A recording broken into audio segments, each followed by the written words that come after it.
50,000 नाही 1,00,000 विद्यार्थी आजच्या मोर्चामध्ये सामील होते।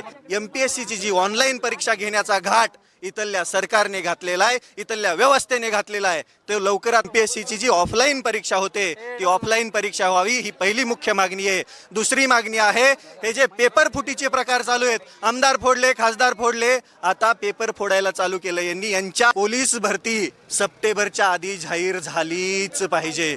आम्ही पुण्यात नाही मंत्रालयावरती दाखवणार। आणि अजून एक रविराजजी साबळे माझ्या सोबत आहेत, या आंदोलनामध्ये सहभागी झालेत। काय रविराजजी, कोणत्या कोणत्या मागण्या या मोर्चाच्या माध्यमातून केल्या गेल्या? सगळ्यात पहिलं तर या सरकारने आमचा आवाज दाबायचा प्रयत्न केला। क्रांती चौकामध्ये क्रांती करणार होतो, त्यांच्या सरकारी कार्यालयावरती आम्ही क्रांती केली। 50,000 नाही 1,00,000 विद्यार्थी आजच्या मोर्चामध्ये सामील होते।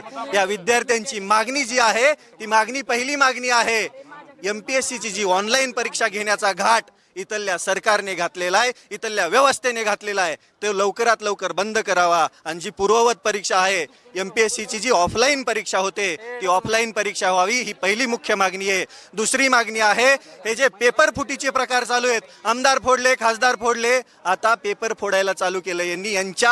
यांच्या मान्यतेची लोक घेण्यासाठी या पेपर फोड्या भिकार चोटांवरती सगळ्यात पहिला मकोकासारखा गुन्हा दाखल करून जन्मठेपेच्या शिक्षेची शिफारस करावी ही सरकारला दुसरी मागणी आहे। तिसरी मागणी आहे, पोलीस भरती सप्टेंबरच्या आधी जाहीर झालीच पाहिजे। त्याच्यानंतर स्टेनोग्राफरचा मुद्दा आहे, स्टेनोग्राफरचं पद गोठवलंय, ते पद पूर्ववत केलं पाहिजे। त्याच समवेत अशा असंख्य मागण्यात आम्ही 13 मागण्यांचं निवेदन इथल्या प्रशासनाला दिलंय। आता जर यांनी आमच्या मागण्यांवरती योग्य विचार नाही केला तर पुण्यामध्ये खूप मोठं आंदोलन होणार। हे आत्ताशी तर हे झाकी आहे, पिक्चर आम्ही पुण्यात नाही मंत्रालयावरती दाखवणार। आणि अजून एक सांगतो, या महाराष्ट्राच्या सरकारला मस्तावलेपणा आलाय। त्यांना माहीत नाहीये निवडून आम्हीच दिलंय, आम्हाला खाली उतरवता पण येतं। त्यामुळं सुधरा आणि आमच्या मागण्या मान्य करा, अन्यथा हा विद्यार्थी एकजुटीचा एल्गार मंत्रालयावरती पोहोचेल, त्यावेळेस तुमच्या परवानगीची बी आम्हाला गरज नसेल। 3 दिवसापासून हे नियोजन करत होतात, मात्र प्रशासनाकडून कोणकोणत्या अडचणींना सामोरं जावं? सगळ्यात पहिलं तर इथले जे स्थानिक पोलीस स्टेशन्स आहेत त्यांच्या PIने तुर्रम खान होण्याचा प्रयत्न केला। प्रत्येक लॅबमध्ये जाऊन विद्यार्थ्यांना धमकवल्या गेलं, धमक्या दिल्या, तुम्ही आंदोलनाला गेलं तर गुन्हे दाखल करू। त्याच्यावरती आमच्या कृती समितीने सगळ्या आयोजकांनी आक्षेप घेतल्यानंतर ते बंद झालं। त्यानंतर विद्यार्थी इथं आल्यानंतर गुन्हा दाखल करण्याच्या धमक्या देऊन विद्यार्थ्यांनी इथं जमू नये म्हणून प्रयत्न केले गेले। क्रांती चौकामध्ये होणारं आंदोलन आयुक्तालयावरती हे घेऊन आले। आणि प्रशासनाकडून इथं खूप कंजेस्टेड जागा आम्हाला मिळवून दिली, खूप कंजेस्टेड, म्हणजे इथं विद्यार्थी अगदी गुदमरून मेला असता। याला जबाबदार कोण? याला जबाबदार या छत्रपती संभाजीनगरचे CP राहिलेत। आमच्या विद्यार्थ्यांवरती कितीही अन्याय केला तरी विद्यार्थ्यांचा एल्गार थांबला नाही। विद्यार्थ्यांचा एल्गार अगदी मंत्रालयापर्यंत पोहोचला आणि लवकरच यांच्या खुर्च्या काढून घेण्याचं काम हा विद्यार्थ्यांचा एल्गार करणार आहे। रविराजजी, काल उदय सामंतांचं असं वक्तव्य आहे या मोर्चाच्या संदर्भात की जे पेपर फुटी प्रकरणामधले जे कोणी व्यक्ती आहेत त्यांच्यावरती कारवाई झाली। थोडं पुढे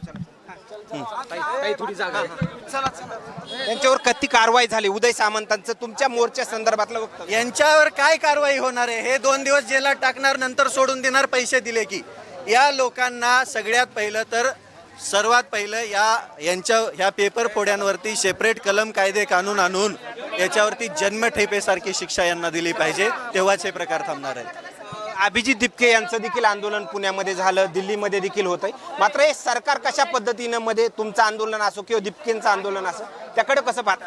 विद्यार्थ्यांची आंदोलनं हे सरकार दाबायचा प्रयत्न करतंय, पण यांना माहिती आहे या देशामध्ये सगळ्यात जास्त युवा राहतो, विद्यार्थी राहतो।